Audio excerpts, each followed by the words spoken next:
DJ Swift on the track. Hey, that ain't Mike could do it better. I ain't tripping off all that shit. What's going on? What's going on, man? It's your boy Rich and Fave TV. Make sure y'all subscribe to the channel. I got a very helpful individual in today, man. Introduce yourself. What's going on, guys? Casino Smooth here, music marketer, digital marketer, helping music artists with get millions of plays and views, exposure. What inspired the name Casino Smooth? Okay, so I used to be a rapper. Yeah. Don't want to bring that up. A long time ago, so my name was C Smooth. Then changed my name because I started getting some money. Started going to casinos a lot. Changed it to C Smooth and Casino Smooth. Yeah. So weird, odd story, but that's how it happened. So I started going with Casino Smooth. Yeah, and that's crazy because I had a question for you about. I was going to ask you, did you used to do music? Why did you start rapping? Because first of all, I was on the West Coast, so I was doing that jerk style type rapping. You know what I'm saying? So I thought that was my lane, but then that started dying off, and I'm like, I'm not a hardcore rapper. I'm more of like a, like a business type of person. So I was like, man, let me leave the music alone. Use all the connections that I gained from like spending money in the music industry, and turn that into like being a manager or marketing or something like that. But pretty much was like people were just like, bro, you know what I'm saying? Like, you ain't a hardcore rapper, blah, blah. I'm like, yeah, you're right. Let me switch it up and do business type of stuff. You know what I'm saying? With the music. Mm-hmm. So, that's what I did. So I seen you have a chip deal. Got a partnership with Chip. So how did you get that going? You said partnership with? Chip. Yeah, a partnership with a chip company, am I right? Chip company? Oh, Pringles. Yeah, Pringles. With the waves, okay. you showed the waves. You was like, yeah, Yeah. Okay, so here's the thing about that, right? With my social media and Mm-hmm. whatever I do, everything I do is marketing, Mm-hmm. okay? I test a lot of things with marketing. People don't know I'm behind the scenes making certain things go viral that I don't want to be known for. Mm-hmm. You see what I'm saying? So when it comes to me and my social media, sometimes I'll put stuff out there that, honestly, that was a joke. Mm-hmm. That wasn't even real. Oh, so that's a part of the Right. marketing. Because my cousin told me Right. that. He told me people like pull little stunts like that, and then it gets people to start watching and commenting. Right. But Right. So okay, so my girl, right? Mhm. She's like, oh, baby, you got the waves, blah blah. I'm like, yeah. She's like, you should do this, and I'm like, yeah, for sure, right? You know how people do like skits all the time, Yeah. right? So I decided to do one, but then people started like, bro, like you really got to do. I'm like, man, it's my personality, me being too serious, where people actually thought that, you know what I'm Yeah. saying? Like I got to deal with Pringles, I but understand. now I'm pushing it. yeah, Because I'm already in their DMs, right? Like Yeah. trying to get something going. Like you never know what could happen. yeah. So and they need that black, that minority. Mhm. All these brands are trying to do the minority thing now. Yeah. So you never know. In like a month or so, Pringles could be the new face of Pringles. That's clever. You know what I mean? Because Yeah. I look at it different when I see people like do things like that. I look at it like, oh yeah, it's cap. Right. But I'm starting to think like capping is the way to go. Right. Right. I know how silly that sound. I know that sounds silly, but because you could really get a chip deal with Pringles. They can see the video and for like, sure. oh yeah, this is a good idea. Easily. And it really happens. Yeah. So it's almost like speaking things in existence. Exactly. So I seen you post on your page with one of your artists. He came with the trick. He had it on his arm. People, and I remember when it came out. I seen it all over the internet. How do you fool people like that? Because I mean, I looked at it like, man, that ain't no way in hell. Yeah. You know what I'm saying? Yeah. So that artist, his name is Nestle. Mm-hmm. He's not an artist, he's not my artist, but I pretty much figured out how he went viral, how he got tons of followers within a certain period of time. Mm-hmm. I put out the video on YouTube. It got like 200K views or whatever. Nestle commented on the videos like, bro, oh, that's funny, but I just been popping, whatever. Yeah, You know what I'm saying? yeah. I'm like, all right, bro. But pretty much I just broke down his process. He came out with this video with this special chip in his arm. His videographer, editor, whatever, I don't know how it happened, but pretty much made him have like auto-tune in his voice. He's like, look, I can sing into my arm, have auto-tune in my voice, whatever. Anyways, the video went viral because people thought he actually had the chip in his arm or, whatever. And then pretty much he got tons of, I think he got like almost like 500K followers within a month. I don't know, something crazy, right? But pretty much I just debunked his strategy of getting tons of followers within a short period of time. I just broke it down to the people, right? And it's easy, honestly. It's easy to attract attention and get tons of followers. But yeah, a lot of these artists are using certain things and stories, right, to stay relevant or to get more exposure. They're just finding their own ways of doing things, right? There's this new artist, I think it's called Trey the Kid or something like that. Anyways, he got a tattoo of like a turtle on his face. And people are like, oh, like, what's going on? And then some people are like, nah, this is fake. I mean, if you look closely at the picture, it's like it looks like a child's tattoo. You know what I'm saying? So you never know what's real. Like you said, you never know what's real or cat these days, right? They're just stories that make people go crazy. But that's another way. I never knew who Trey the Kid was before I seen this, story of him getting a turtle on his face, and I'm like, who the heck is this dude? Let me tune in. You know what I'm saying? Then I'm gonna go check out his music and see what he's all about. But it's stories and headlines that really trigger, the music. So this is what gets me. With you being a businessman, and being in a market in a business where there's a lot of fake capping going on, right? How do you divide that from your real business when you need for people to have what they need to have for real, and you need people to cap? Like for instance, if somebody comes to you with a budget, he's lying, saying I got a budget for X amount of money. Okay. And you find out that's not it. How do you react to that? Well, one, I have an assistant to weed out all the cap, because I'm so busy now I can't even deal with people that say, I got this. I'm like, all right, bro, I'm ready when you are. You know what I'm saying? Like, I just let people do what they want to do. A lot of people talk in this industry, but few are about action. And I know when somebody's about action. You know what I'm saying? So I can, if my assistant doesn't weed them out and they come to me, like, I weed them out immediately. But all right, bro, either you got this or you don't. But here's the money that we need to start up, your promotion with. Like, there's no way around it.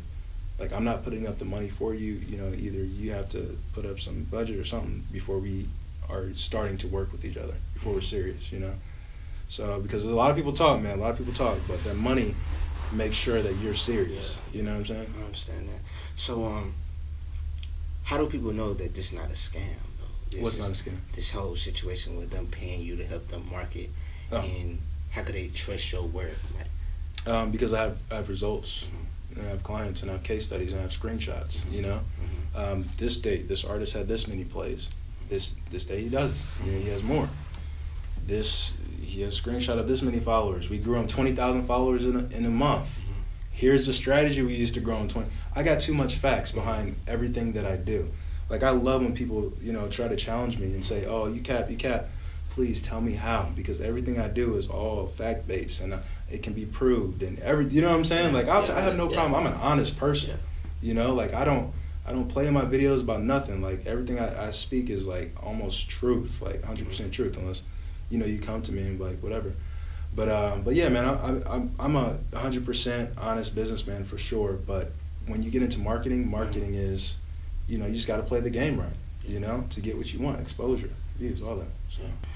With the music marketing that you're doing, and people come to you like, I got this budget, I got that budget, are you guys promising them that they might be able to get a record deal with their followers, their following going up? Like, what do y'all bring to the table outside of just numbers? Yeah, so the end goal is to, if you drop a project, we try to get that project up to 1 million views on YouTube or 1 million streams or whatever, right? But the end goal is to get them as much exposure and then start having these record labels contact you, reach out, have meetings with you, right, to sign you, or at least, so you can get more opportunities, right? Maybe, because there's like 3 revenue streams, right? There's like, if you get enough popularity, you'll get feature money. You'll get promoters reaching out for clubs and shows. Then you'll have like labels reaching out, or you can sell merchandise, whatever. Like, my point is to get them enough popularity and exposure so that way they have opportunities to start making cash flow, whether that be investors reaching out or whatever, like anything. Like, I explain these goals with them before we start the campaign, and I make sure that they know what they want, like they're going to get what they want. So if they're like, man, I'm going to be honest with them up front. You know what I'm saying? Bro, I don't think you can get a record deal with this amount of money. I don't think you can get paid shows with this budget because I can only do so much. You see what I'm saying? So it's all about setting expectations, figuring out their goals and setting expectations. And that's one thing I'm dead serious about, because I work with music artists that are in college. I work with street thugs. You know what I'm saying? Like, you can't be Fugazi. You got to be 100. And one thing I like about you, talking to you and reading you, you have no emotion when it comes to this. I could, like, when they come to you like, hey, bro, all I got is this. Yeah. I could tell you, like, look, if you don't have this, I can't help you. So it's really all about the money when it comes to artists just want to, go to the next level with getting record deals and going viral. So what about all the other artists that didn't use music marketing skills and use someone like you and they still pop, like the NBA Young Boys or like the Lil Nas X? How do you kind of, compete with that? So, so pretty much you're saying if they didn't use my strategies, but they still pop. No, they didn't use any, just not your strategy, but any music marketing strategy. Yeah. And they still gain a whole lot of success. How do your company and people in your field compete with that? Gotcha. So I will say, if an artist blows up without any form of marketing, that's a once in a lifetime thing. You know what I'm saying? Like, I'm saying he markets, but not like. No, I get it. I get it. Yeah, that's so. And yes, they are doing some form of marketing. They're just not aware of what they're doing. That's marketing. You know what I'm saying? Like, they're coming out with a creative video because there's thousands of ways to blow up without money, without paying a promotional company. Should I say? You can make a creative video, and the visuals are so unique that people are like, "Oh wow, let me reshare this," or "It's crazy," and then it starts going viral. You know what I'm saying? But you still have to pay money to make that video. But pretty much, it's just we really can't compete with that, and we don't really have to, because 1 out of 10 artists are gonna blow up like that without the marketing that we provide. Yeah. I would say 0.5 out of 10 artists. You know what I'm saying? It's a real. This is why, like, majority of music artists need marketing. And even if they did blow up, say if, like, Lil Nas X, he blew up, right? Like, pretty much with no dollars. Yeah. He's still going to need marketing to push his EP that he dropped, right? Yeah. Like, and he is paying for marketing. The labels got him, they got him paying for marketing. Percentages taking off, so. Yeah. For sure. Yeah, I feel that. But before you sign, I feel that too. But, so is going viral an art or a talent? Going viral is both. The reason why I say it's a talent is because multiple artists have gone viral over and over again, or multiple content creators can go viral over and over again, because they kind of know, like, this kind of went viral last time, let me do something similar. So it's kind of an art too, or it's a talent. But it's an art when you can do it organically, right, without even having, like, to think about it. Like, oh, I'm just about to make something and bam, it go viral. Like, oh, I didn't even try. You know what I'm saying? Like, that's just your creative skill set. Like, that's art, But I feel like I feel that. When it comes to artists, sometimes they just post the most simplest shit and it might go viral. I think it got a lot to do with their music, not just who they are. But some Instagram people then, like that one guy that went viral for acting like Travis Scott was cheating on his girl. Right. That went all the way up. So you have the tools to go viral. You know what to do to go viral. So what are you doing to make something positive go viral that could change the world? Because it's a lot of negative things that's going viral that's changing the world. So how could the artists you work with or anybody put something out there for it to go viral so the whole world can kind of like change for the better? Right. I would say just working with more positive people that actually have a positive message to get out there. I work with a lot of positive people, but as far as them having positive content, I would say that it's really hard to find. I have this one artist, going to be hopefully a potential client soon. Her name is Pearl Energy, and I think she said her message is going to be like positive vibes and like getting the community involved and like just like positive things. And so in her music, it's not about strip club, it's not about shaking ass, it's about you just having tons of energy and being vibrant and just doing positive things. So if I work with more artists like her, then we should hopefully see a trend. What's next for you after the marketing? So after the marketing, I just want to give a lot of music artists education on my website. I want to find other people that do what I do, that can make YouTube videos, instructional videos on how to get to the next level, but that are good in different genres. So maybe people that are good in like EDM or or rock and roll, whatever, right? We can all collaborate on the website to help all independent music artists out. So that's number one. Number two, I want to start signing artists, and having turned Paradigm Music Group into our own label, because I feel like everybody, once you get to a certain point, you need to start growing, and I feel like having your own artist and your own label, that's the next step. So yeah, I think that's what I'm gonna do. That's cool. That's cool. Are you gonna let your artists own their masters? I mean, yeah, if they want to. I mean, you know, Awesome, you put me on the man. spot, man. Like, I don't know, it's a business. I mean, Don't quote me years from now. Like, I don't know. Like, but, I mean, whatever's best for the artist. You know, if they want to own their masters, own it. If you want to give it to us, yeah. So how do you really make money with them music marketing? Is it like a subscription type thing that they pay you every month for you to manage their accounts and their music? Right. So, say if an artist comes to me and say, "Hey, I want more followers on Instagram," right? They would say they pay me $900. I can get their music video, whatever, posted on big accounts that have like millions of followers, like 5 big accounts, whatever, as many accounts as they want, honestly. And then bam, like I tell them certain strategies of what to do and how to activate, like how to run their account, and they'll have like 20,000 followers within a couple weeks or 30,000, whatever. So if they pay me that $950, I just take a little bit of cut off the top, right, and then pocket that and pay my people, pay my big accounts. And you're probably going to ask me next, why can't they do that themselves? Because, one, they didn't know how to do that unless they do it without me. Yeah. 2, they don't have the strategies that I have, you know what I'm saying, to make the best of their situation. So that's what I'm getting paid for, my brains, my smarts. Yeah. You know what I'm saying, connecting the dots. It just, and I wasn't going to ask that because I already know. They just don't have the connections. Right. Like, It's connections and know-how. Yeah. And relationships, you got to know the right people, man. For sure.